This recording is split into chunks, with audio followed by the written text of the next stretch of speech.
This will be on the weekly stand-up. Damn, my hair looks great. Last week on the weekly stand-up, we interviewed Yamini. This week, whoa, there he is. probably downhill, but not too much. We talked to Jay Schwedelson, a keynote speaker at Inbound coming up in a week. We want to go ahead and thank our sponsor, Super, a fantastic company making HubSpot even easier to use, and they're doing a 10K giveaway at the Sprocketeer after party. Matt Bolian, you're awesome. Keeping with this show's tradition, a joke before we start. I have a fear of speed bumps. I'm slowly getting over it. That's going to be replaced very soon. And now to our HubSpot correspondent, Enterprise Eric. Getting our sales team is awesome, although I'm sure a lot of sales reps and people feel like that at the end of the month. We go live to our second mystery correspondent. Let's take a look. I love you, Daddy. I love you too. I'll miss you in Boston. It's a week. It'll be fine. Without any further ado, and we've adoed a lot until this point, we go to our interview of the day. Keynote speaker, I usually don't do this, pretty good memory, but Jay Schwedelson, founder of SubjectLine.com, inbound keynote speaker, president and CEO of Outcome Media, founder of Guru Events, marketing meme lord. I feel like this guy founds a lot of stuff, but I found him, and Jay, how the hell are you, man? Keeping it real, man. What's going on with you? Jay, I gotta say, I'm thrilled that we're best friends because that means that at least one of us is friends with a celebrity. I'm good, you're putting out great content. You're crushing it. Excited to hang in Boston. The LinkedIn presence, memes, the authenticity is really important. That's one of the reasons that I follow your content so much. The authenticity isn't taken away by some of the funny stuff you do. You obviously know what you're talking about. So I just wanted to say I appreciate you. That's cool. I'm game for... Jay, you were a speaker last year. You're a keynote. How's the prep for Inbound, which is coming up really soon? How is that any different than last year? Well, they got me actually speaking 4 times. The prep's not really... The odd thing is they're giving me more leeway. When I first started speaking down like 4 or 5 years ago, they were very tight. We want to know exactly what you're going to say, this, that, or whatever. And now they're just like, you do you. I'm like, sure? They're like, yeah. Well, it'd be cool if you came by the Sprocketeer after party to talk to me and maybe, give me that autograph you've been promising. Nice. Anyway, we're going to play a game I made up called Interview Roulette. Pretty basic. I rated questions in order of professional to nonsensical, and then I randomized them. Are you ready? Where is this going to show up? What I need you to do is pick a number between 1 and 9. Okay. So, all right, just pick a number now. Yeah, pick a number between 1 and 9. I am picking number 4. Thank you, Jay. That one is, if you could get AI to automate any one task, what would it be?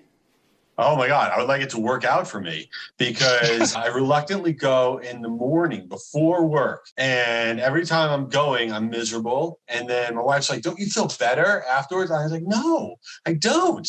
I don't feel better. I don't look any better. I'm not getting anything out of this, but I know if I don't do it, it'll be a horrible thing. So if I could get ChatGPT to do that for me, huge win.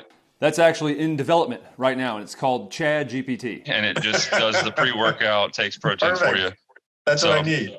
Another number, and... Let's go number 3. Awesome. We've got... Oh, it's a 2-parter. Which headliner are you most looking forward to meet, and why is it Reese Witherspoon? Same question I asked Yamini last week. She is awesome, but I'm going to tell you who I'm really most excited to see, and meet would be incredible, and that's Andrew Huberman. This dude, if you don't listen to his podcast, Andrew Huberman, you should stop watching this and go listen to that podcast. This is the most informed human being on every topic I've ever come across. I don't say this lightly. It's like life-changing listening to his podcast, and he doesn't know me. I don't know him. It's not like I get anything out of saying that. This dude's incredible. Actually, at Inbound, we're going to pronounce it Huberman. Makes way more sense. All right, Jay, a couple more. Next number. All right, number 8. Let's bring it strong. Getting deep. How much wood would a woodchuck chuck if a woodchuck could chuck wood?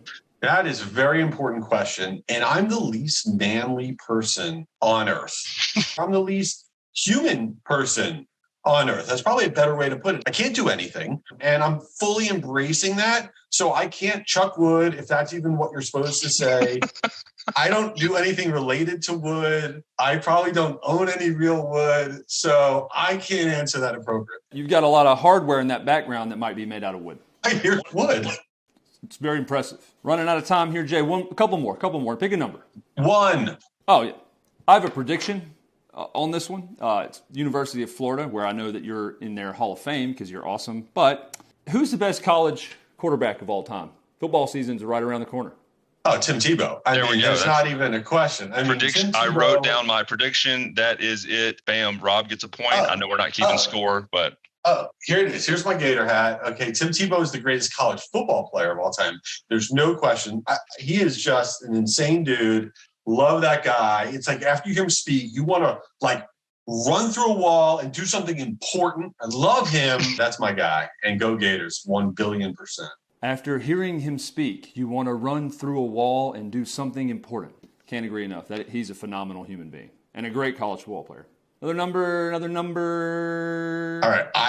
I'll do whatever number you want, but I'm going to say 2. Nice. We have, this is a good one. You're telling your parents that you're a speaker, a keynote at Inbound. What's the subject line of that email? Mom, I'm so cool. No. You know what? I grew up in a family business of marketing. My folks had a company in our garage. It was a marketing company. So they actually understand all of this stuff, which is super cool to be able to have a real dialogue with them about that. They got it. They totally got it. That explains a lot. Your parents are awesome. By the way, what's the open rate on the parental email thread? Well, the open rate's 1,000%, but what is actually more important on any email I send them is not just the reply rate, which is also 1,000,000,000%, but is, by the way, you're doing this wrong percent. It is the input on whatever the topic is that I get back is, oh, that's very nice, but you should actually be doing it this way with your children or anything in your home or whatever. So there's a lot of totally unsolicited advice that I'm sure we all get. Jay, you're a gentleman and a scholar. Thank you. A salute. Last one, I'll throw this in here, and then we'll go for real. Have you heard about the Hubolution?